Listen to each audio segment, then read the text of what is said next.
Donc la Gen AI, ça m'a permis de lancer des projets que j'aurais pas lancés si Ouais, c'était et pas d'aller là. plus vite. En général, j'arrive toujours à un point où j'ai besoin d'une expertise humaine. Finalement, ce qui va Ouais. être fait par l'humain va être tellement rare que c'est ce qui va valoir de l'argent.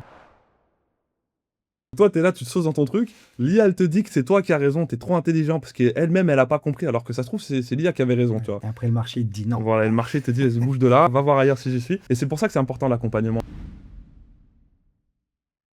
Aujourd'hui, avec de l'IA, tu peux sortir n'importe quoi très rapidement, mais ça reste n'importe quoi. Et plus les gens les utilisent l'IA, plus le vrai travail, en fait, il est visible.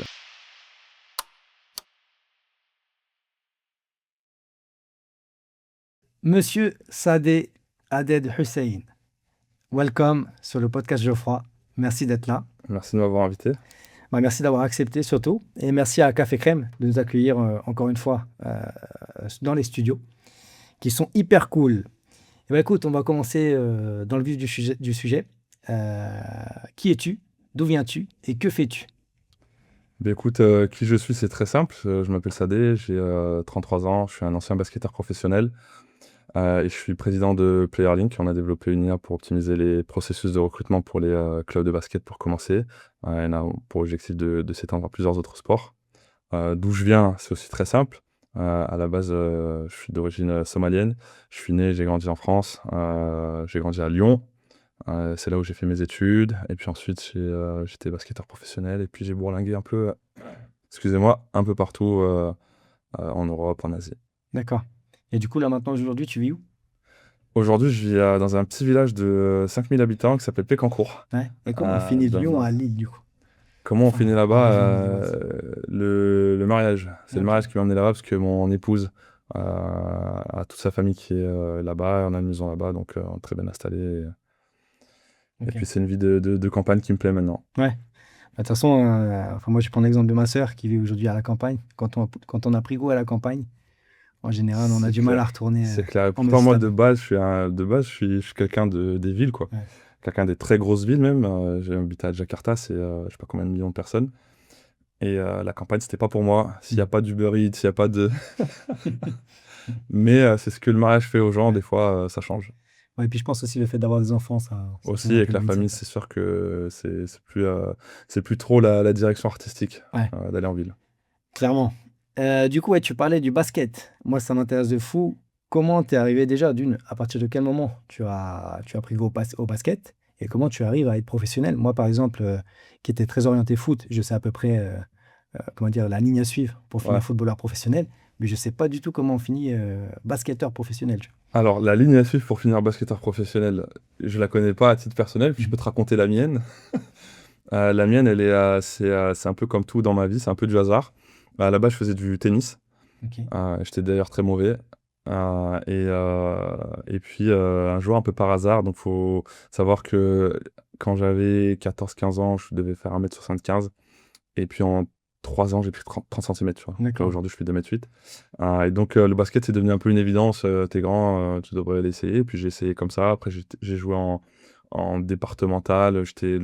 J'aime toujours le dire, j'étais le joueur le plus nul de l'équipe la plus nulle, Ouais. dans la division la plus nulle. Ok. J'étais le joueur le plus nul de France pendant 2 ans. Et puis derrière, je me fais repérer pour un centre de formation. Et puis 2 ans plus tard, je passe pro. Après, je gagne la Coupe de France. Je gagne plein de trucs. Et ça se fait un peu comme ça, succession d'opportunités, quoi. D'accord. Mais du coup, tu dis que tu étais le plus nul, du club le plus nul, dans Ouais. la division la plus nulle. Comment alors tu te fais repérer? Est-ce que c'est juste la taille? Est-ce que tu avais... La taille a joué dans le sens où bah, t'es grand, donc on a envie de donner ta chance pour voir, ok, on peut pas t'apprendre à faire 2m10. On peut t'apprendre à jouer au basket, mais on pourra jamais t'apprendre à être grand, tu vois. Donc c'était un des gars qui joue en senior dans mon club en département, qui m'a dit un jour, et lui, il sortait d'un centre de formation qui était à Châlons, et il me dit, écoute, je connais le coach là-bas, tu vas venir faire des essais, il organise un truc. J'arrive là-bas, le coach il me dit, ouais, très bien, mais c'est pas du tout ce qu'on recherche. Par contre, j'ai peut-être un club là-bas qui cherche quelqu'un. Et donc, en fait, je fais des essais comme ça à droite à gauche. Et c'est comme ça que je termine au final à Hier-Toulon, au Ok. centre de formation. Et ils me signent, mais vraiment parce que, genre, ils étaient en galère. Même quand ils m'ont signé, j'étais nul. D'accord. Ils étaient juste en galère de ouf.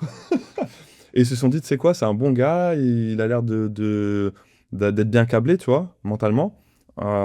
Et il peut apprendre, tu vois. Donc, c'est un combo un peu d'humilité et de talent brut, on va dire, Ouais. où ils se disent on va miser dessus, quoi. Et ils ont bien fait parce qu'au final, je progresse très très vite, tu vois, parce que j'apprends vite, j'ai pas, en fait, j'ai pas honte, tu vois. C'est-à-dire, je sais que je suis nul, mais c'est pas grave. Ouais, mais Je c'est peux bien, aller ça, que dans une seule direction, c'est un c'est bon vers le mindset haut. parce Ouais. que souvent tu te freines à cause du regard des Tu te autres. freines à cause du regard des autres, t'as peur qu'on se foute de toi, quoi, tu vois. Mm. Moi, j'ai pas ce truc-là. Je savais qu'on se foutait de moi, mais c'est pas grave. Ouais, bah c'est bien parce que tu vois, Voilà. même moi, enfin, c'est un peu différent, mais moi, tu vois, j'ai un ami qui disait souvent, Geoffroy, on peut pas avoir de dossier sur lui parce que j'en ai rien à faire en fait. Ouais. Quelque chose que tu peux trouver humiliant, moi, ça me fait ni chaud ni froid. Ça me passe au-dessus de la tête, tu vois. Mais c'est important d'être comme ça. Ça aide. Bah, en tout cas, ouais, ça aide à pas être impacté, on va dire, par le regard des autres. Même si, tu sais, enfin, moi, j'en parlais il y a pas très longtemps par rapport à ce que je divulgue sur les réseaux sociaux. Quand Mm. tu parles un petit peu de toi, quand tu te livres, forcément, bah, quand tu as des retours qui vont pas un peu dans ton sens, ça touche quand même un petit peu cet ego parce que là, enfin, c'est toi. C'est vraiment Mm. toi et tes Quelque chose de principes vrai, quoi. que tu montres. Tiens, c'est sûr, c'est pour ça qu'il faut faire attention Oui, sur sur les réseaux. il y a une question qui me taraude l'esprit là, c'est du coup, ok, bah, basket, tu tentes ta chance, mais ça veut dire quoi? Ça veut dire qu'à l'école, t'étais pas bon? Ça veut dire que. Absolument pas, j'avais un an d'avance, j'ai eu un bac S, je passais mon bac avec un an d'avance. Donc j'étais pas mauvais spécialement, j'étais dans un lycée privé jésuite. J'étais pas non plus voilà, premier de la classe, mais c'était pas un choix par défaut, l'école ça marche pas, donc je me mets dans le rap ou dans le sport, Ouais, quoi. C'était ok. pas du tout l'ambiance. Donc c'était vraiment une vraie, enfin une opportunité. Et C'était tu une dis, j'y vais. opportunité, c'était juste, je me suis dit, regarde, moi j'ai la chance je suis rentré en centre de formation tard, ça veut dire que j'étais, ça y est, tu vois, t'as ton bac, il y en a, ils prennent une année de césure, ils partent en voyage. Mhm. Je suis parti en centre de formation. Je suis pas parti en D'accord. centre de formation à 12 ans, 13 ans, où là, en fait, tu abandonnes l'école euh, au niveau des bases, et du coup, c'est vraiment, c'est soit ça passe, soit ça casse. Moi, c'était pas le cas. Ça veut dire, si ça marchait pas, c'est pas grave, j'ai mon bac, je vais à la Ouais, fac. t'avais une base et. Je peux aller en fac de médecine, je peux devenir médecin si je veux. Ouais. Tu vois, j'avais pas d'inquiétude particulière. Si ça marchait pas, je me laissais 2 3 ans pour voir, et puis derrière, je retournais faire des études normales, quoi. Ok, d'accord. Ouais, bah très cool. Et du coup, ouais, donc centre de formation, tu progresses et du coup, tu vas jusqu'à quel niveau? Je vais jusqu'au plus haut niveau. Je suis donc 2012-2013, je crois, je suis champion de France Pro A, donc en première division. Ok. Après, je joue en deuxième division, je joue à l'étranger, champion d'Angleterre, je joue en Belgique, Champion en Angleterre, première Asie. division aussi? Ouais, à Newcastle, ouais. D'accord, ok. Je signe comme ça par hasard dans le club le plus titré d'Angleterre. Et, euh, et donc, voilà, donc le plus haut niveau, c'est pas, j'ai pas joué en NBA, je suis aussi en équipe nationale de Somalie, je suis capitaine de l'équipe nationale. Ok. Donc voilà, je joue dans des championnats comme ça, et j'ai une carrière qui a duré voilà, sans blessure, sans rien, qui a duré jusqu'à ce que j'y mette un terme. D'accord. Et donc, ça, c'était un choix. Et pour revenir sur le cas de la Somalie, c'est-à-dire aujourd'hui, tu joues toujours pour la Somalie? J'ai fait la Coupe d'Afrique là en décembre Ok. de l'année dernière. Et c'est vraiment pour donner un coup de main presque maintenant, tu vois, parce Ok. que je joue plus à haut niveau, je m'entraîne plus comme avant. Mais quand il y a cet appel, ne serait-ce que pour transmettre à la nouvelle génération, bah, je vais faire un camp d'entraînement et je vais me remettre en forme, Ouais. et puis je vais aller mouiller le C'est maillot marrant pour parce que le tu parles pays. de nouvelle génération, mais tu as 33 ans. Quand je vois LeBron James qui a 40, 41 têtes, je sais pas, et qui Ouais, joue toujours au plus haut niveau, du coup, parce ouais. qu'on parle de NBA, Mm. je me dis, ouais, t'es pas vraiment de l'ancienne génération, en fait. Je suis pas de l'ancienne génération, moi j'ai arrêté à 29 ans, tu vois. Donc 29 ans, techniquement entre 29 et 33, c'est le prime Ouais. d'un joueur, tu vois. C'est là où tu es au top de ta forme physique et de ton expérience, de ta maturité. Moi, c'est à ce moment-là que j'ai arrêté. D'accord. Et du coup, tu aurais peut-être pu finir en NBA alors, puisque t'avais pas encore atteint ton Non, prime. non, franchement, non. À la NBA, ça commence tôt. Il n'y a pas d'histoire Ouais. où, tu vois, où un mec il arrive en NBA à 34 ans, c'est sa première année. Steve Savidan, ça n'existe pas là-bas. Non, Tu non, connais Steve Savidan? je vois très bien. C'est pas Qui était la... éboueur et qui a fini par jouer en équipe de France. Ouais, Et tu te souviens pourquoi il a arrêté sa carrière d'ailleurs? non, Problème au cœur. C'est-à-dire que c'est même pas il avait fini ou quoi, ok, il ouais, aurait pu c'est plaque continuer arrêt en théorie. brutal. Ouais. Voilà. Ok, bah écoute, ouais, super, super intéressant. Donc ça t'a poussé au plus haut niveau. Et derrière, du coup, tu mets un terme à ta carrière. Ouais. Pourquoi? Pour quelle raison? Est-ce que c'était déjà pour lancer ton business? Est-ce que le business a fait que tu as arrêté ta carrière? Ou c'était vraiment j'arrête et je vois faire autre chose? C'est un mix des deux. C'est un mix des deux. Donc il y a la naissance. Moi, je joue à ce moment-là en Indonésie. Je suis à Jakarta. Je suis avec mon épouse, mon plus grand, et donc mon épouse est enceinte. On rentre en France pour l'accouchement. Mhm.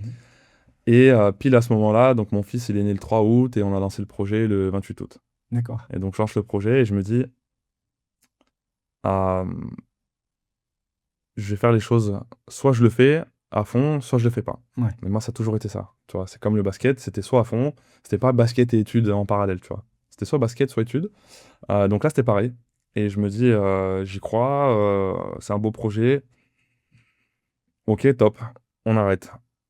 On arrête et on fait que ça. D'accord. Et Et donc, donc, du coup, tu lances PlayerLink ouais, à ce moment-là. ouais, Tu es toujours basketteur professionnel. ouais, Et tu dis là, j'arrête, je me consacre à fond là-dessus. c'est ça. Ça, c'est pas rien, parce que tu vois, moi qui suis un petit peu dans l'entrepreneuriat, Mm. justement, le fait de se dire, allez hop, j'abandonne, je me concentre à fond sur mon projet, j'ai pas rencontré énormément de monde qui est capable de faire ça. Alors, effectivement, plus tu vas voir, surtout dans les start-upers, tu vas Ouais. voir ce mindset-là, mais c'est très peu présent dans la population et même sur les entrepreneurs, tu vois.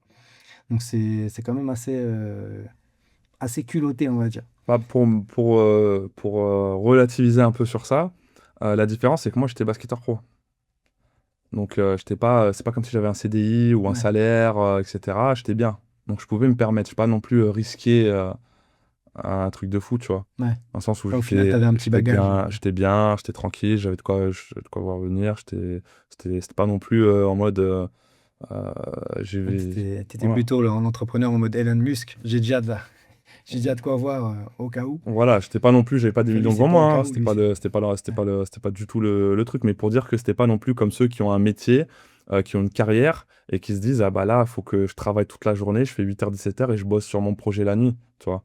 Moi, j'aurais pu continuer le basket, je m'entraînais 2 heures par jour. Ouais. Donc, j'aurais pu faire de l'entrepreneuriat normal, tu vois. Ok. Et c'était plus en mode, je ne voulais pas euh, faire du basket sans être à fond dans le basket. Ouais, C'est non, ça je que je voulais pas comprends. faire. Un demi-carrière ou pas à fond, c'était un truc qui m'intéressait pas du Ouais, tout. non, mais c'est un très beau mindset. Ouais. Franchement, j'arrive à se dire, ben, je me lance dans ça, j'y vais à 100%. Ok, j'arrête tout ça, j'y vais à 100%, etc. Franchement, moi, je te tire mon chapeau parce que moi, personnellement, c'est quelque chose que j'ai du mal à faire. C'était pas la chose à faire, hein. Moi, je pense que si tu crois en ton projet et que tu veux vraiment te donner toutes les chances, je pense qu'il faut se donner à fond. Et après, on reviendra sur la partie levée de fonds, mais voilà, aujourd'hui, t'as des processus qui te permettent de vraiment te concentrer sur ton projet. Mais du coup, moi, la question qui me vient là, c'est PlayerLink du jour au lendemain, ou tu as déjà fait un petit peu d'entrepreneuriat, ou en tout cas un petit peu de side business durant ton parcours avant cela? Avant ça, on a fait de l'entrepreneuriat, donc je te dis on parce que j'ai un associé Mhm. à Playerlink et c'était mon coéquipier en centre de formation. On était associés sur d'autres business en fait. Et nous, déjà au centre de formation, on était déjà entrepreneurs. Ça veut dire que, grosso modo, nous, on était en centre de formation. Donc, en centre de formation, tu as des joueurs qui ont des contrats aspirants, stagiaires, tu as des joueurs qui ont des contrats pro, donc ils sont payés, et tu as des joueurs qui ont rien. Donc, nous, on était dans la catégorie des joueurs qui avaient rien. D'accord. Donc, tu es logé, nourri, tu manges le midi et le soir à flunch, mais c'est tout. Mhm. Donc, si tu veux pouvoir vivre, ne serait-ce que manger un petit déjeuner, tu vois, il faut, il Tu t'as faut acheté la dernière paire de baskets. indépendamment, je suis même pas arrivé au luxe, tu vois. Ouais. J'ai juste mangé le Ok, ouais. matin avant d'aller à l'entraînement. Faut que tu aies de l'argent. Donc, il y a deux options. Soit tes parents ils t'envoient de l'argent de poche. Moi, c'était pas une option. Ok. Ou alors, tu gagnes de l'argent. Tes parents, ils sont somaliens du coup? Ouais, ils sont français. Du coup, dans la nationalité française et ils D'accord. sont basés à Lyon. Mais ils sont nés en Somalie? Ouais. Ils D'accord. sont venus dans les années 90 quand la guerre civile elle a éclaté. Mon père Ok. était diplomate. Donc, ils sont venus en France avec un passeport diplomatique. Et puis, ce qui était une guerre qui devait durer 6 mois, 1 an, au final, c'était une guerre qui a duré 30 ans. Ouais. Euh, C'était pas le projet, mais ça s'est fait parce que c'était écrit. Donc voilà, deux options. Soit tes parents t'envoient de l'argent, soit tu travailles. Nous, on pouvait pas travailler parce que tu t'entraînes 2 fois par jour, voire 3 fois par jour, tous les jours. Donc c'était pas une option de bosser à McDo à côté ou quoi aux Ouais. caisses. L'entrepreneuriat, c'était naturel. Donc premier coup qu'on fait, on commence à faire du dropshipping avant le dropshipping. On est en 2009. On avait un contact, et me demande pas comment on a eu ce contact, en Chine. Donc, tu avais les casques Beats by Dre à Ouais. l'époque, c'était la mode de ouf. Ça coûté 300 euros. Et en fait, il y avait l'usine qui faisait les beats. Dès qu'ils avaient un petit défaut, ils jetaient les casques, mais c'était un Ouais. défaut de rien du tout, tu vois. Ok. Ouais. Ils jetaient les casques, et donc tu avais ce contact-là qui récupérait les casques en sortie d'usine, et nous, on les achetait à cette personne-là. Et donc, on les vendait après au centre de formation, on les vendait aux joueurs pros, etc. Donc, en fait, on faisait ça comme ça, et après, on vendait plein de trucs. J'ai des magasins d'usine avant Ouais, l'heure. Je sais pas en ouais, France, hein. ouais, Ça on faisait existait ça, probablement déjà, mais. tout, tu vois, de là, ça, peu importe ce que c'était, si ça avait de la valeur, on trouvait un endroit où on pouvait l'acheter Ouais. pour moins cher, on revendait plus cher à des gars qui avaient de l'argent. C'était un peu Le commerce, quoi. le commerce de base. Et puis derrière, on bouge du centre de formation de Toulon, on arrive à Limoges. Et là, pareil, nouvelle ville, nouveau concept.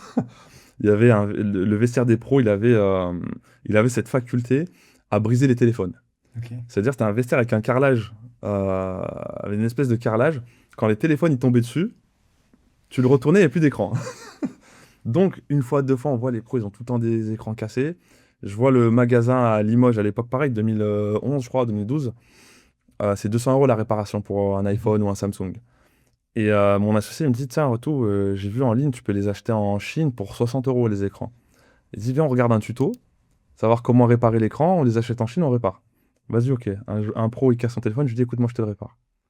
On achète l'écran en Chine, on ouvre le téléphone et tout, on reçoit le mauvais écran. Carrément, j'avais peur d'aller à l'entraînement, tu vois.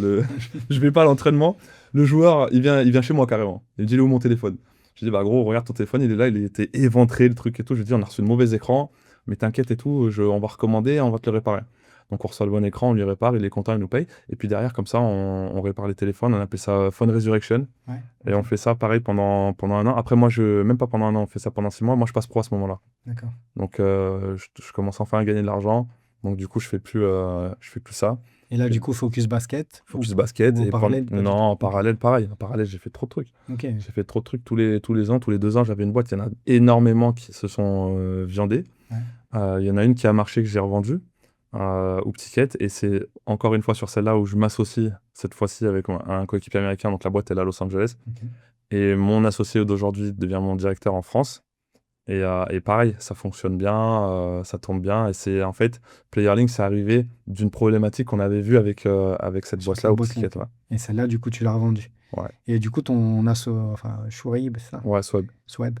Lui, c'est ton associé de toujours, en fait. C'est mon associé Et, toujours, était témoin de mon mariage, et sa famille. coéquipier, du coup, en pro aussi ou Coéquipier. pas? Non, lui, Non, en pas. fait, il a une très grosse blessure. D'accord. Très grosse blessure, arrivé à 21 ans, très grosse blessure au tibia. Et derrière, il peut plus jouer, donc il passe ses diplômes de coach. Et en D'accord. fait, lui devient coach pro.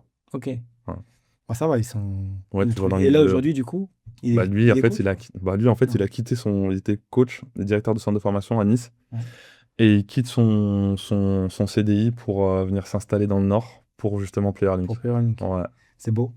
c'est C'est fou. beau, mais tu vois, on en reviendra un petit peu avec le parallèle avec le sport. Mais ça, c'est hyper intéressant parce que ça veut dire que toi, tu as fait un sport collectif. Mm. Et finalement, avec une personne que tu as rencontrée dans le basket, bah, vous avez continué. Et aujourd'hui, t'as ta boîte avec lui, tu vois. Mm. Et ça, c'est un travail collectif et tout. Ah, ouais, Donc, enfin, du coup, j'ai l'impression que tu as quand même ce mindset-là. J'y vais, mais j'y vais pas tout seul. J'y vais avec mon coéquipier, on va dire, et on va à la Ouais. guerre ensemble, tu vois. Ouais, mais je pense que c'est un des trucs que le sport t'apprend, surtout le basket, c'est que ça peut pas se faire sans un bon vestiaire. Ouais. Moi, j'ai la chance de gagner des titres. Et quand je te dis gagner des titres, moi, je servais à rien. C'est pas moi le. On s'en fiche, t'es dans la Ouais, liste. moi, T'es dans le cadre. j'étais sur le banc, je jouais, tu vois, j'étais là, mais T'es j'étais t'es le pas. Rami du Exactement, basket. tu vois, j'étais pas non plus, c'était pas grâce à moi qu'on avait gagné un match, tu vois. Mais par contre, j'ai pu voir vraiment de près ce qu'il faut pour gagner. Mhm. Et j'ai aussi perdu. Il y a une année où je suis descendu, tu vois, avec le Havre. Ouais. Donc j'ai aussi vu ce qu'il faut pour perdre.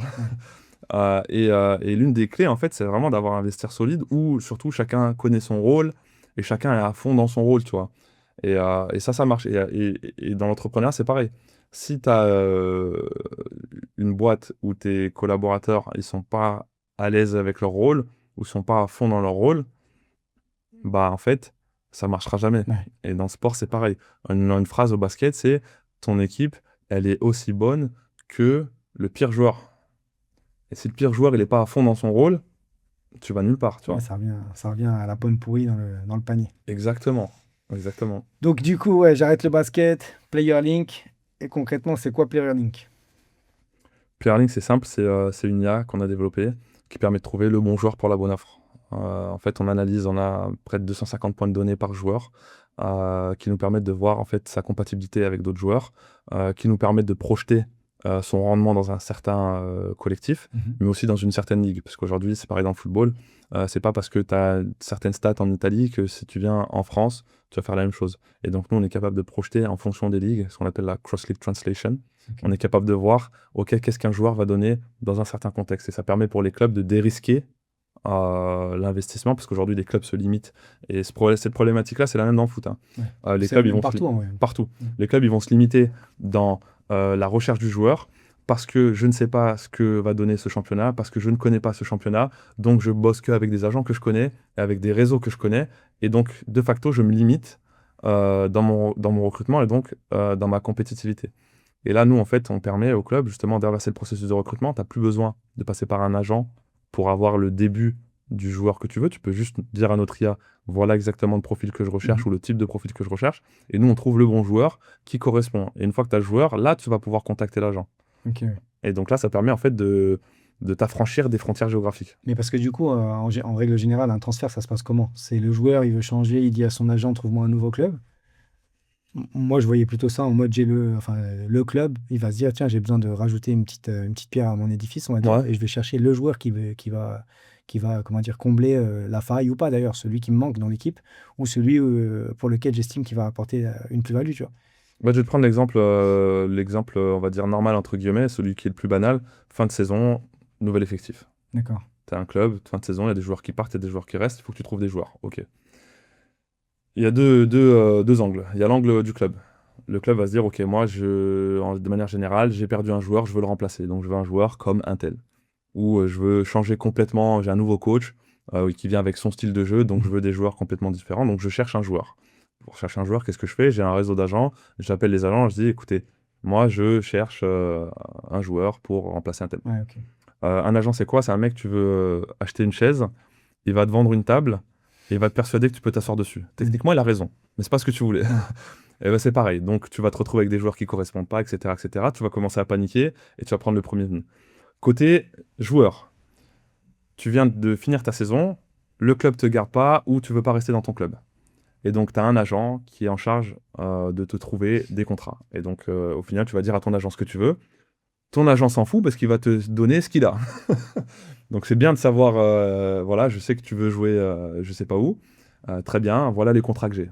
Et donc ton agent, son boulot, c'est quoi? C'est de te persuader que ce qu'il a, c'est ce qu'il te faut. Ouais. Mais d'une part parce que c'est ce qu'il a seulement. Et donc s'il n'a pas ce que tu veux, c'est pas parce que lui il est mauvais, c'est parce que les clubs ne comprennent pas ou parce que toi tu te surestimes.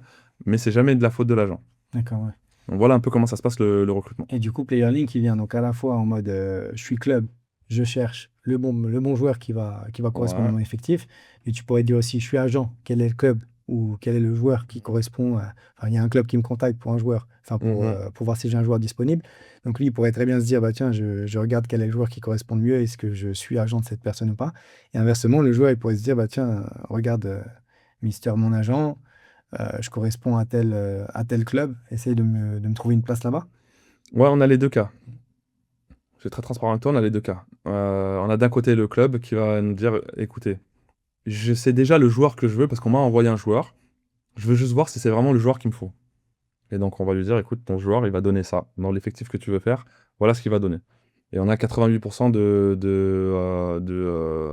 d'accuracy sur les Donc projections. ça se passe plutôt bien alors. Ça se passe plutôt bien, tu vois, plutôt correct.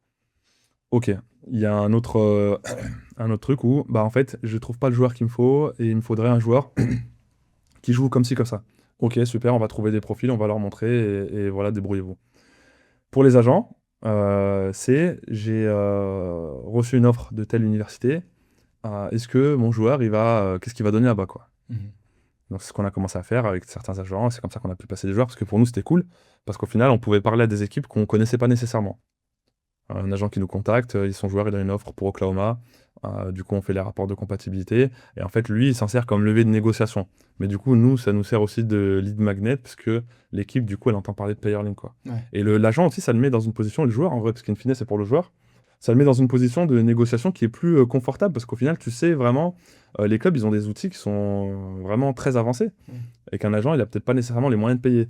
Mais là, du coup, tu es un peu à terrain égal, quoi. Tu peux Et voir puis à travers le. t'as des armes pour la négo, quoi. T'as Exactement. des Non, moi éléments, je on va sais dire, que à voilà, ajouter. mon joueur il vaut tant parce que voilà sa projection, Ouais. parce que quand je compare avec le marché, voilà ce qu'il donne. Donc euh, voilà pourquoi je demande tant, quoi. Ouais, ok. Et du coup, alors comment t'es venu l'idée, et enfin, comment ça voit le jour, en fait? Quelles ont été les étapes? Et aujourd'hui, du coup, qu'est-ce qui te permet d'avoir ces contrats-là? Puisque tu me dis que Mm. tu as déjà des contrats avec des universités aux États-Unis. Ouais, et écoute, comment ça commence déjà? Ça commence par un problème que moi je vis personnellement en fait en tant que joueur. C'est-à-dire que je veux partir à l'étranger, mon agent ne trouve pas de contrat alors que j'ai un bon CV et tout. Et en fait, je passe par d'autres agents, eux ils me trouvent un contrat, boum, j'arrive dans plein de clubs en Europe, en Asie. Et en fait, partout où je passe, les clubs ils veulent signer des joueurs comme moi. Et ils me demandent, t'as pas un autre Français, t'as pas un autre gars comme ça? Ouais. Et je me dis, putain, c'est bizarre quand même que les clubs ils veulent signer des gars comme moi, mais ils sont pas capables de les trouver parce qu'ils sont aussi limités par les réseaux d'agents qu'ils ont. Un mec au Japon ou en Indonésie, il a pas de contact en France, quoi. Non. Donc il sait pas ce que ça donne. Ok, j'ai mon autre boîte que j'avais à ce moment-là, au Psyket, où nous, en fait, ce qu'on faisait, c'est qu'on créait des camps d'exposition pour les joueurs. On se disait, ok, les clubs, ils veulent signer des joueurs américains. Sauf qu'ils ont un problème avec les jeunes américains, quand ils sortent d'université, ils leur font pas confiance. Parce qu'on sait pas si le joueur, il va Aïe. on sait pas si le joueur, il va se... Excuse-moi. Non, t'inquiète. Tu vas en refaire. Non, tu peux garder même. C'est le business, c'est comme ça. On ne sait pas si le joueur, il va pas péter les plombs, quoi. Ouais. C'est un Américain, il arrive en France, il connaît pas la langue, le mec, il est en université, on lui lasse ses chaussures, et là, d'un coup, tu es dans le monde pro, faut que tu conduises une voiture, machin. Il y a beaucoup de problèmes, tu vois, humains, quand tu recrutes un mec, parce il y a de la culture, enfin, il y a plein de problèmes. Et donc, ils prennent pas le risque. Et donc, moi, je voulais pouvoir leur permettre de recruter ces joueurs-là. Donc, je me suis dit, écoute, je les fais venir en France pendant 2 semaines, 3 semaines. Tu peux les voir à l'entraînement, tu peux voir comment ils se comportent, tu peux les voir en match officiel, et tu peux décider de signer des joueurs. Ok. Donc en Et la mode bootcamp, quoi. En mode bootcamp. Et la promesse était get seen and get signed. Donc, ça permettait aux joueurs de pouvoir aller dans des championnats. Nous, on a fait on a une académie au Mexique, on fait des camps au Luxembourg, en Espagne, en Ok. France. Ça permet de venir et tu peux aussi, toi aussi, aller voir un autre marché, quoi, et te montrer ta valeur directement sur place. Ça marche du feu de Dieu, sauf qu'on se retrouve avec un problème. On a beaucoup de clubs qui sont intéressés par des joueurs. On a beaucoup de joueurs qui veulent changer de marché et trouver des clubs. Mais au final, on n'a pas beaucoup de signatures. D'accord. Ouais. Il n'y a pas beaucoup de matchs. Et donc, c'est là que je me dis, et en fait, il y a tellement de données qu'il faudrait pouvoir trouver un outil qui permet, en fait, de faciliter le matching, quoi. Et de vraiment faire gagner du temps à tout le monde, parce que c'est pas bon pour un joueur non plus d'aller perdre du temps. C'est comme quand tu cherches En fait, c'est comme quand tu fais une levée de fonds. Tu parles au mauvais fonds, qui est pas du tout aligné avec ce que tu fais, qui est pas du tout, qui investit pas du tout dans le sport, qui investit, tu vois, pas du tout à un certain, au stage où tu en es. Bah, en fait, tu perds du temps et lui, il perd du temps. Ouais. Et c'est pareil dans le basket ou dans le sport, tu vois. Ouais, de toute façon, tu peux Voilà. perdre des années et des années et tu peux même gâcher une carrière comme ça. Exactement. Parce que t'as pas la connaissance. Aussi, il y a une part de savoir. Le joueur, c'est pas nécessairement ce que c'est vraiment le marché. Et du coup, tu es là, ouais, moi, je peux jouer là-bas. Et tu comprends pas que c'est pas que du basket. Il y a de la politique, il y a le CV. Et c'est comme dans le marché du travail, en fait. Dépendant de l'école, c'est pas une question de niveau De toute façon, intellectuel. C'est ton CV, ton école, ton... culture d'entreprise, Exactement. comment dire, ambiance de l'équipe, mindset de l'équipe, Exactement, etc. tu vois, exactement. Donc, Il y a plein de points à vérifier, voilà. ouais, pour avoir Et- un bon matching. Exactement. Et donc, c'est là que se dit, bah, il faut qu'on trouve le moyen de le faire. Et c'est d'où cette idée de Player Link. D'accord. Ouais, donc du coup, tu vends la première, Player Link, et Player Link aujourd'hui te permet de matcher et de te dire, bah, tel joueur, il sera performant avec une certaine probabilité dans tel club, Exactement. ainsi de suite. Et du coup, aujourd'hui, ouais, tu parlais de levée de fonds. Donc Ouais. aujourd'hui, vous en êtes où? Tu me disais que vous étiez en levée. Ouais. Donc, nous, en fait, on a développé l'outil pendant près de 2 ans. On a des clubs bêta-testeurs, on a avancé comme ça. Et donc après, on avait besoin de lever des fonds donc c'était que des fonds propres ou on gagnait des concours, on prenait des subventions, etc. C'est comme ça qu'on s'est financé au début. Et donc pour accélérer, une fois qu'on avait trouvé en fait, parce que le plus dur c'est ça, c'est de trouver le bon angle, le bon outil, le bon client. Tu vas vraiment comprendre parce qu'au final tu as l'idée, mais la réalité c'est que c'est ton marché qui va te dire. Ouais. Et du coup, nous, on a fait beaucoup de gaffes pendant 2 ans. Tu vois, on a développé des trucs qui servent à rien, etc. Voilà, on a fait plein d'erreurs. Et donc, une fois qu'on a commencé à trouver, OK, on sait où on va, on sait ce qu'on veut, combien ça nous coûterait pour y aller le plus vite possible. Donc, nous, grosso modo, on avait un besoin de 600 000. On a déjà récupéré 300 000. Il nous manquait les 300 derniers 1000 euros.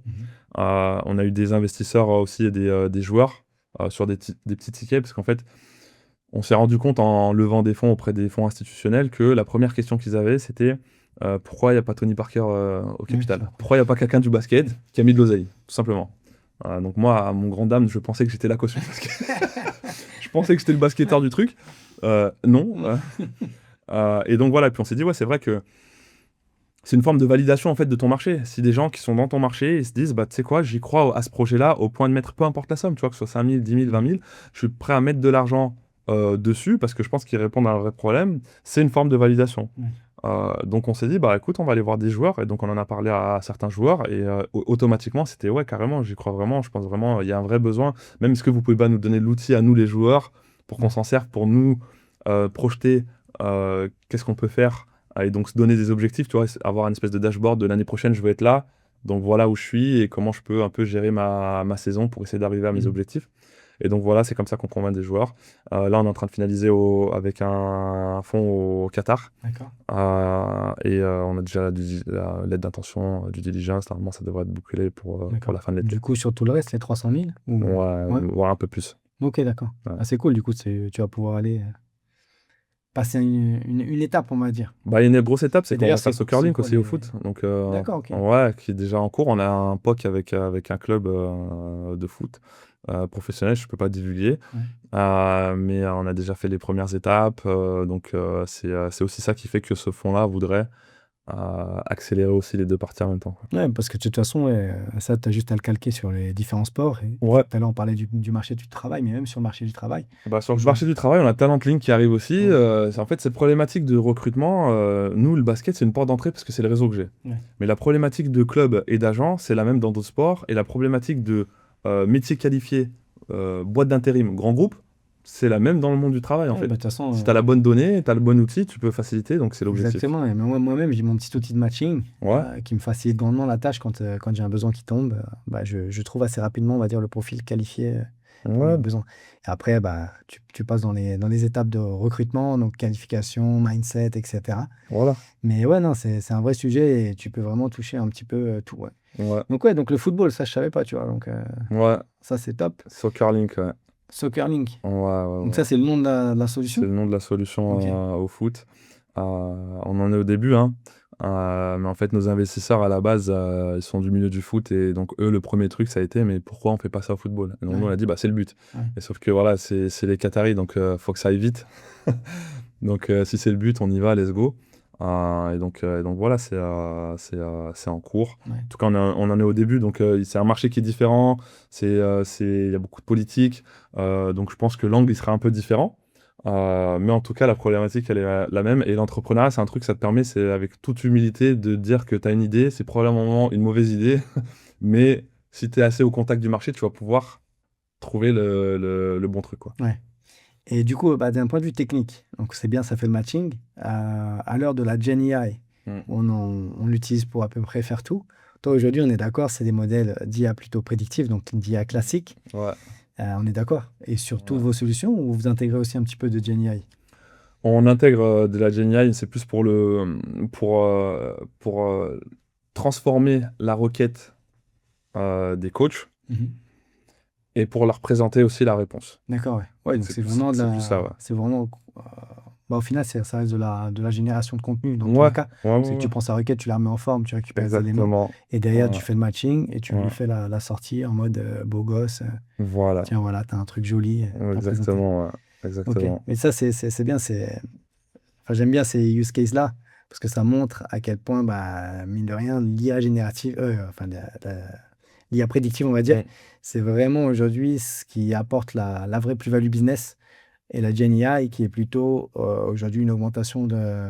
Enfin, L'expérience utilisateur, après, j'ai envie de te dire, ouais, ou et puis ça, du comment dire, parcours ça client. t'améliore la productivité, Ouais. ça te permet de comprendre du contexte et ça te permet de ouais, générer des Mm. choses, l'IA générative, quoi. Donc, Ouais. et donc, c'est bien de faire le parallèle entre les deux et de montrer que l'IA prédictive qui existe depuis des années et des années en Exactement. C'est des production dans algorithmes, différentes hein. C'est entreprises, pas rien de fou, hein. c'est toujours pertinent et ça reste ce qui apporte une vraie plus-value aujourd'hui. Ouais, Même si exactement. de te faciliter la vie et de gagner du temps, là où la Gen AI est hyper pertinente, effectivement, te libère du temps pour aller sur des Ouais, plus-values business, etc. c'est ça, ouais. Donc aujourd'hui, en fait, d'un point de vue algorithmie, vous avez tout. Ce qu'il vous faut, c'est quoi? C'est rentrer sur le marché et avoir des forces commerciales, en fait. De la force De la commerciale. force commerciale, nous, on s'était donné un objectif qui était clair sur l'année. C'était de se dire, OK, on va prendre que 10 clients cette année, dans des championnats un peu différents. Et vu qu'on n'est pas des marketeurs finis, tu vois, et que notre marché il est quand même niche, la meilleure chose, et in fine, la seule chose qu'on va respecter, c'est le résultat. Donc on prend 10 clubs, ils ont l'outil, et on regarde le résultat. Si la promesse, elle est vraie, que PlayerLink, on dit build better teams, win more games. Tu vas avoir une meilleure équipe, tu vas gagner plus de matchs. Si la promesse, elle est vraie, bah, les résultats ils vont parler d'eux-mêmes. Donc nous, c'est ce qu'on a fait déjà avec les clubs bêta-testeurs, c'est ce qu'on a vu en fait, justement, un de nos clubs Landerneau, ils ont la deuxième plus petite masse salariale de première division. On les a aidés pour la construction de l'effectif. Ils ont terminé 4e, ils sont en Coupe d'Europe l'année D'accord. prochaine. L'année prochaine. Donc au bout d'un moment... C'est une histoire comme le Red Star, ça. Ouais, Sauf qu'ils sont pas exactement. montés le Red Star. Ouais, mais pour le coup, eux, ils font une Coupe d'Europe. Et on n'a pas que ça. Nous, notre premier client aux États-Unis, à la base, c'était un bêta-testeur, c'était McNeese State, le coach. Il remporte la première victoire de l'histoire de l'université en March Madness. Derrière, il signe à NC State et ça devient notre client. C'est-à-dire que le mec, il part quelque part et puis il dit je veux ces gars-là je veux leur outil. Ouais, donc, Donc, il y avait une forme de validation avec des résultats. Donc, on s'est dit autant se dire let's go, on prend que 10 clients, on ferme, c'est privé, tout le monde va regarder. Et puis les résultats ils vont parler d'eux-mêmes. Ouais, ok. Et on vise, parce que nous, notre étoile, c'est un peu la masse salariale joueur sous gestion. Et donc on visait 50 millions. 50 millions de masse salariale sous gestion en un an, ça peut le faire. Là, aujourd'hui, on a 30 millions. On va peut-être passer à 60 millions d'ici la semaine prochaine ou d'ici une dizaine de jours. Donc notre objectif, il est déjà quasi bouclé. Et donc l'objectif, c'est ça, c'est la levée de fonds. Ça va nous permettre de faire quoi? Préparer, en fait, le fait qu'à partir de 2027, on va ouvrir à tout le marché parce qu'on aura eu les bons résultats et donc pouvoir absorber tous ces nouveaux utilisateurs parce qu'il y a aussi le customer success, c'est surtout ça qui les clubs, il faut les accompagner, tu vois. C'est un recrutement, c'est un investissement, il faut qu'ils fassent confiance, donc ils peuvent pas juste utiliser l'outil et salut. Et donc nous, pour pouvoir les accompagner et vraiment faire le meilleur produit et le meilleur truc, quoi, que les gars ils soient accros, on a besoin presque d'être main dans la main avec les clubs. Et pour ça, tu as besoin de gars. Tu peux avoir autant d'IA que tu veux. Tu as De besoin. toute façon, c'est du relationnel. Ouais, tu as besoin de mecs en face, tu vois. Et donc, pour financer un peu tout ça, qu'on fait la levée de fonds. Ok. Et du coup, aujourd'hui, sur le marché, il y a des concurrents? Alors, sur le marché, il y a des concurrents. Il y en a plein. Mais ils font pas ce qu'on fait. Donc, il y a plusieurs types de concurrents. Tu as les fournisseurs de données. Tu as des outils qui donnent de la donnée brute au club. Et les clubs, après, derrière, ils s'en servent pour trouver le bon joueur. Sauf que, comme je te le dis, c'est de la donnée brute. Donc il faut faire le travail et les clubs, ils sont un peu flemmards. Donc c'est une compétition, mais c'est aussi un partenaire. Tu vois. Ouais, parce que toi, tu as Voilà. besoin de données, donc du coup, Voilà, tu penses en exactement. données. Ouais. Après, tu as les outils de scouting qui vont te permettre de faire, aller voir les joueurs, etc. C'est des concurrents, mais c'est des humains. C'est-à-dire qu'ils se déplacent, ils regardent de la vidéo, donc ils sont limités par la quantité d'informations qu'ils peuvent absorber, donc la quantité de joueurs qu'ils peuvent scouter, tu vois. Et donc nous, on est pile à l'intersection, assez personnalisé pour être plus que de la donnée brute, et assez automatisé pour pouvoir faire plus que les scouts. Ok. Et donc on est en plein milieu comme ça. Donc c'est pour ça que je dis qu'on a des concurrents, mais que c'est un peu... Ouais, du coup, vous êtes limite les seuls sur ce créneau-là, ouais. créneau-là. Ouais. Ok. Et bah tiens, vu qu'on parlait de sport et d'entrepreneuriat, aujourd'hui, là, on va attaquer un truc hyper intéressant, du coup. On en a plus ou moins parlé tout à l'heure avec le fait que tu t'es associé avec ton partenaire dans Toujours. Mais du coup, qu'est-ce que le sport t'a amené? Est-ce que tu dirais que... Enfin, ouais, qu'est-ce que le sport t'a amené? Est-ce que tu dirais que sans le sport, tu aurais réussi à être là où tu en es aujourd'hui? Et puis même plus largement, est-ce que le sport t'aide à te dire, bah, je vais aller encore plus loin, je vais aller lever des fonds et je vais aller tout casser, on va dire, dans le milieu, quoi. Écoute,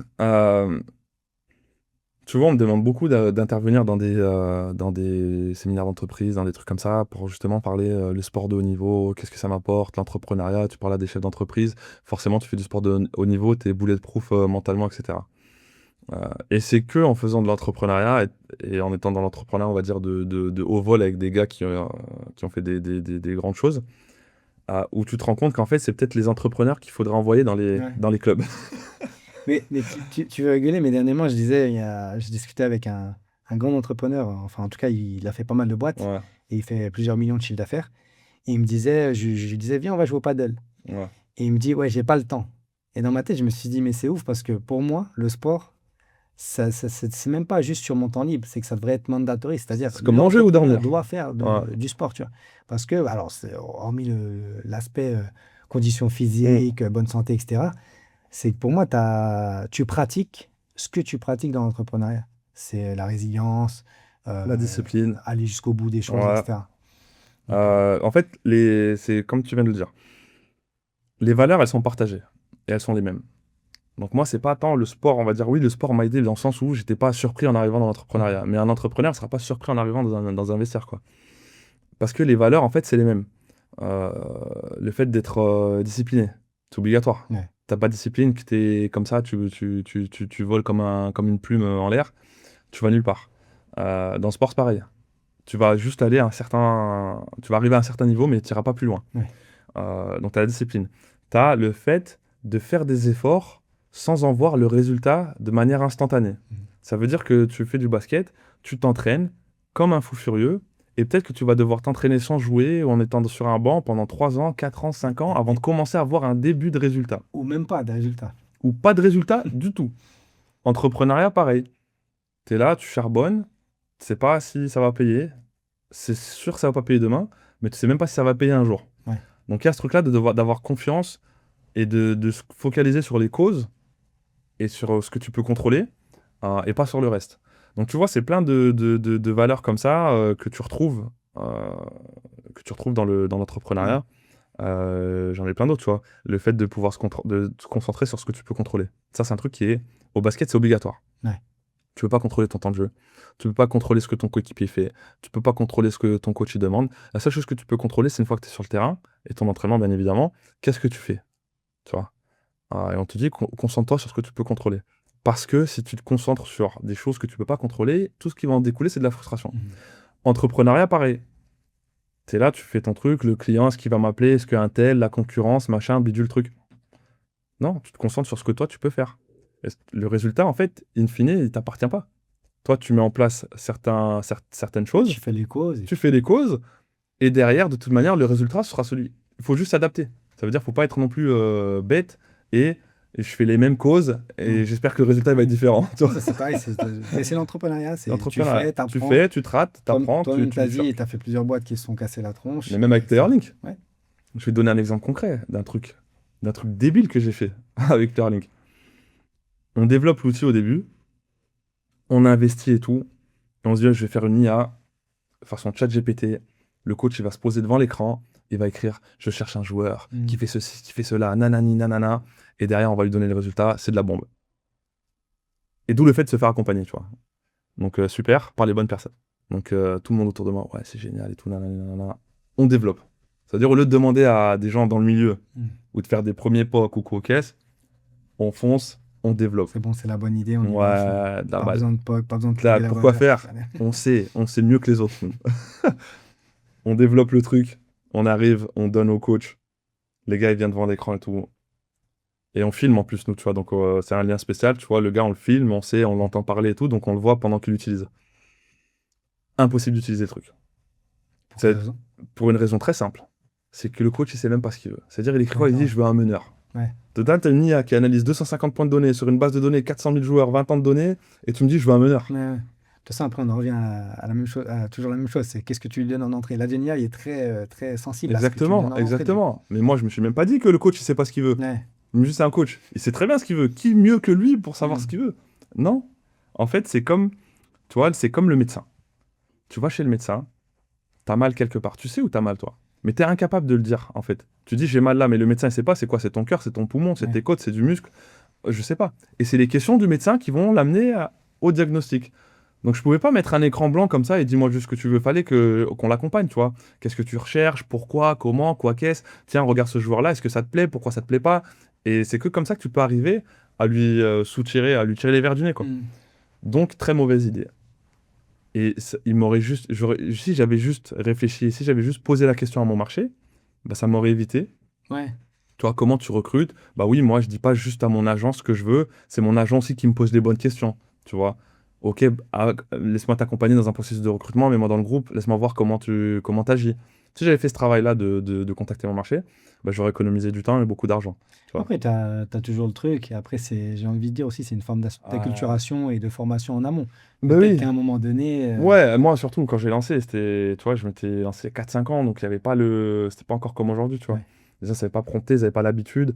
Ouais, voilà, c'est peut-être Donc, ouais. qu'avec le temps et le fait que la Gen AI s'impose, Ouais, les gens ils seront de plus en plus promptés, ils sauront qu'il faudrait qu'ils développent un petit peu pour pouvoir avoir des bons résultats, quoi. exactement. Mais de manière, in fine, en vrai, le truc, c'est que dans tous les cas, il faut accompagner. Et moi, ce que j'ai sous-estimé ou surestimé, c'est la volonté de travail des gens. Et bah, justement, j'allais rebondir là-dessus sur l'importance du sport aussi. Moi, je le vois dans quoi? Alors, il y a une politique, je sais plus exactement qui avait pris l'exemple du padel en disant c'est caricatural c'est une caricature de notre monde actuel. C'est Ouais, qu'on va à la facilité.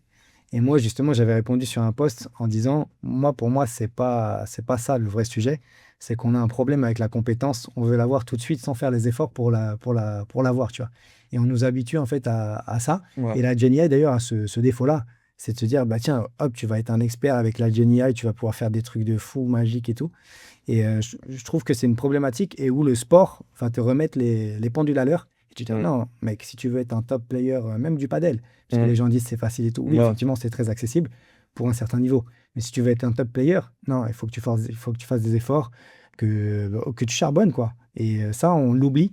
Et justement, à notre époque, on cherche cette facilité et chercher la compétence le plus rapidement possible. Mais non, il faut travailler, faut itérer, etc., etc. Et le sport t'apprend ça mm.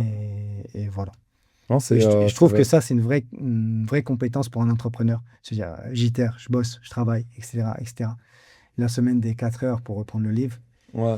Peut-être ça existe, mais je suis pas sûr que ça soit représentatif de beaucoup d'entrepreneurs, tu Je pense qu'il y a un juste milieu. Moi, je pense qu'il y a un juste milieu. C'est vrai qu'il y a ce truc-là de dire, ouais, faut que tu charbonnes, etc. Moi, j'étais là-dedans, tu vois, vois. où je travaillais énormément, toute la journée pour le projet, etc.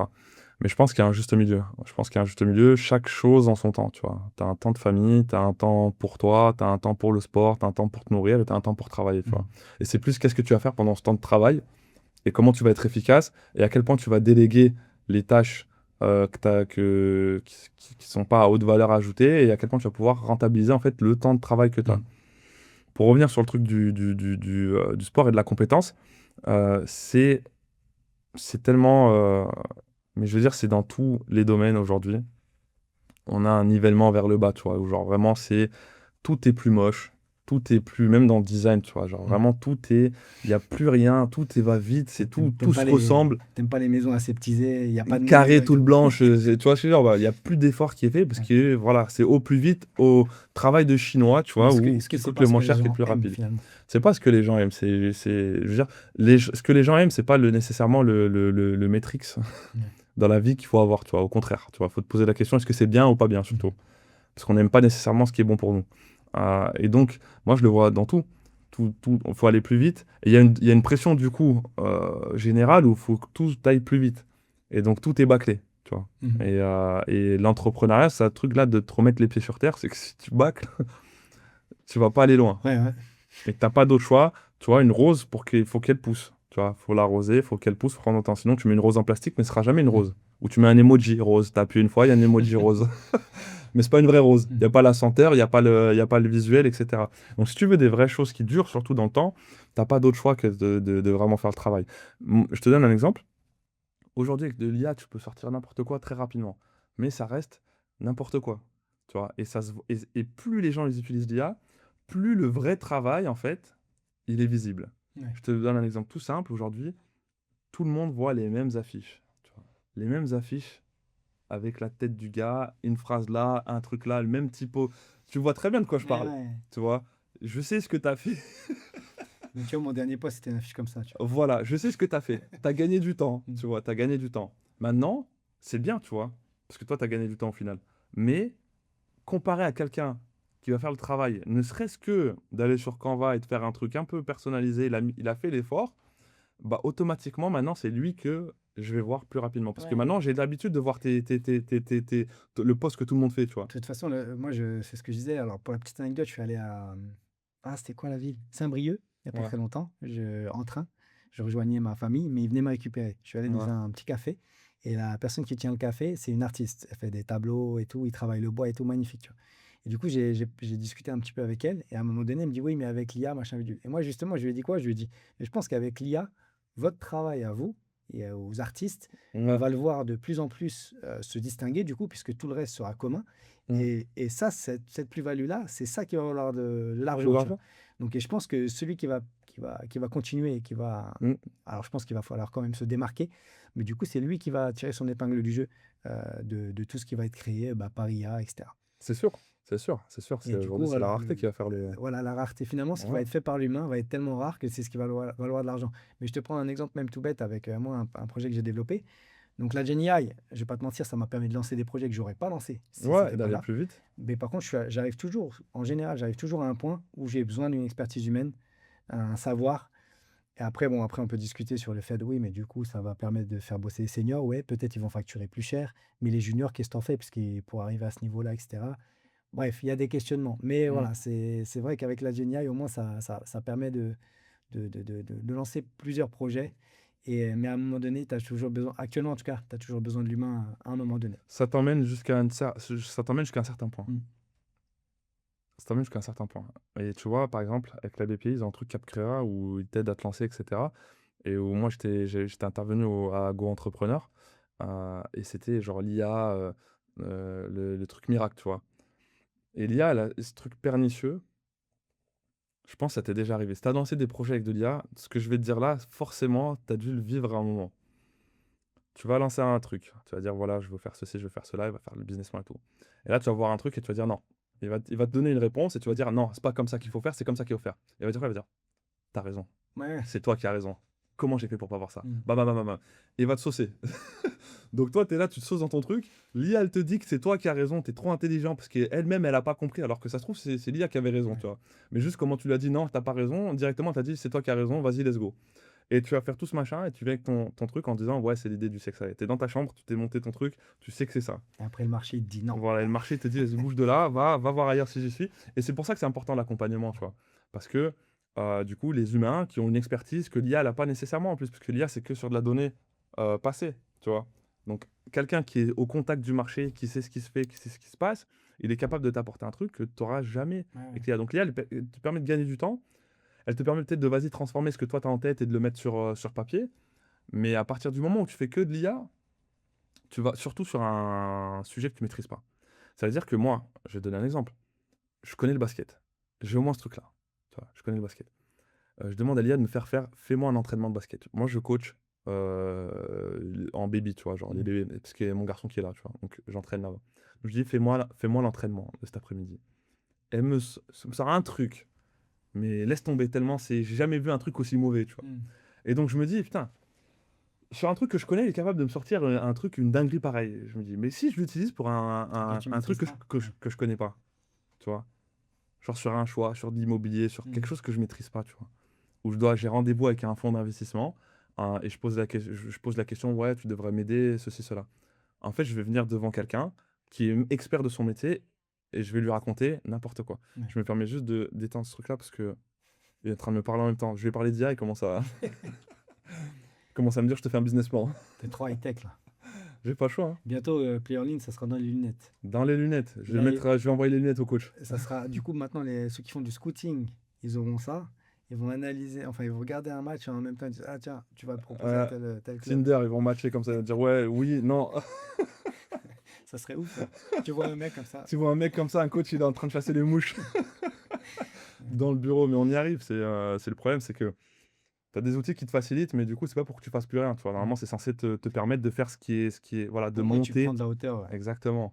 Mais sauf Ou qu'il y a beaucoup sinon, de gens, tu prends, bah, tu descends. tu viens d'une espèce de gloubi-glouba de Mm. la moyenne, de tout le Ouais. monde fait pareil. Voilà. C'est un peu ce que tu vois de manière, tu le vois sur Internet. Ouais, ouais, c'est vrai. Tout le C'est monde vrai. fait la même Même chose. dans les Et... visuels, hein, tu parlais Dans dans les les visuels, visuels. c'est un truc qui est frappant, tu Et vois. parce que t'en as, ils font quand même, même s'ils font avec l'IA, même si tu vois des Ouais. traces d'IA, il y en a qui font quand même des trucs hyper Mais avec sympathiques. ça, tu peux faire. Mais c'est un Mais outil. C'est un outil. ouais, Ça et puis dépend juste de celui qui et l'utilise. ça, au final, c'est 10% des personnes. Mais ça montre encore une fois que l'expertise, maîtriser son sujet, pardon, Ouais. te permet effectivement avec l'IA, bah, du coup, d'aller plus vite et de D'aller faire des plus vite trucs que les de autres. plus en plus Ouais.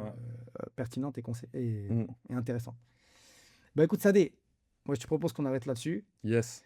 C'était hyper intéressant. Est-ce que tu as une petite citation pour finir?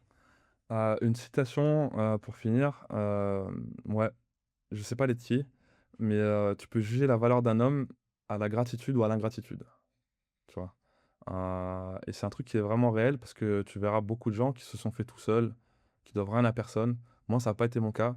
La plupart du temps, je faisais des erreurs. Et la chance que j'ai eue, justement, c'est que j'avais toujours des gens pour m'accompagner, Mhm. des gens pour me challenger, des gens pour m'aider, en fait. J'ai toujours eu les bonnes personnes au bon moment. Et il y a énormément de gens que je dois remercier, tu vois. Moi, dans cette aventure, tu vois, Player Link, je suis un passager, tu vois, Ouais. sur un bateau où il y a plein de gens et plein d'histoires. Et donc, moi, cette citation-là me permet souvent de faire la différence entre les bonnes et les mauvaises personnes, tu vois. Du discours de quelqu'un, je sais très bien, s'il n'est pas capable de comprendre immédiatement qu'en fait, tout ce qu'il a aujourd'hui, il le doit à quelqu'un d'autre ou à Ouais. autre chose, je sais que j'ai rien à en tirer, tu vois. Il n'y a aucun bénéfice pour moi. De toute façon, après, tu as plein d'exemples comme ça. Enfin, moi, il y a juste des paroles, parfois, juste une discussion, Mm, te faire prendre conscience de certains points, etc. Moi, il y a une personne que j'ai rencontrée dans le désert algérien mm. qui m'a fait cet effet-là. Et juste une discussion avec lui m'a permis de me rendre compte de plein de choses, en fait. Et notamment le fait, t'en as parlé tout à l'heure, le fait de une boîte, c'est plusieurs compétences. Et tu vois, moi, aujourd'hui, alors après, tu as un contexte économique qui fait que tu peux pas forcément te permettre Ouais. de recruter à tout va. Mm. Mais moi, j'ai vraiment pris conscience à ce moment-là de me dire, ah bah oui, mais en fait, moi, je dois plutôt aller dans le sens, j'ai un expert, je le challenge pour qu'il vienne bosser, etc. Même si j'ai cette compétence-là, je serai jamais son niveau et donc m'entourer des meilleurs et avancer comme ça en mode équipe, quoi, au final. Construire ton Et équipe, voilà, et faut des revenir shooters, faut des mecs pour prendre des exactement, tu vois. rebonds, faut des mecs pour faire des passes. Si tu prends que des mecs qui font des passes, tu prends que des mecs qui font des rebonds, ou si tu crois que tu peux jouer tout seul, Et tu ben, gagneras jamais un match. ouais, tu l'as dans l'os et Ouais, tu finis meilleur buteur du championnat d'Espagne, mais ouais, mais faut pas donner de nom. bah écoute, merci, super Merci à citation, toi. Ouais, un petit développement en plus par la suite. yes. Bah ça, de toute façon, on suit l'aventure. Moi, je suis content d'entendre que tu as levé, ou en tout cas, en passe de lever des fonds Vraiment, tant avec qu'on le n'a pas Football de Paris. virement sur le compte en banque, Ouais, c'est vrai, c'est le tant que t'as plus pas les important. l'échelon. Tant que c'est pas tombé, j'ai pas la notification. Pour l'instant, en tout cas, on fait les causes, on fait les efforts. Et voilà. Peut-être qu'on se reverra dans un épisode 2. Avec des encore meilleures nouvelles. Ouais, avec plus de boîtes, peut-être un exit, qui sait. Voilà. Du coup, il faut peut-être que je mette un billet, tu vois. Ah, mais écoute, t'es bienvenu, c'est encore ouvert. Ça marche. Ah, merci, à la prochaine, salut. Yes, salut.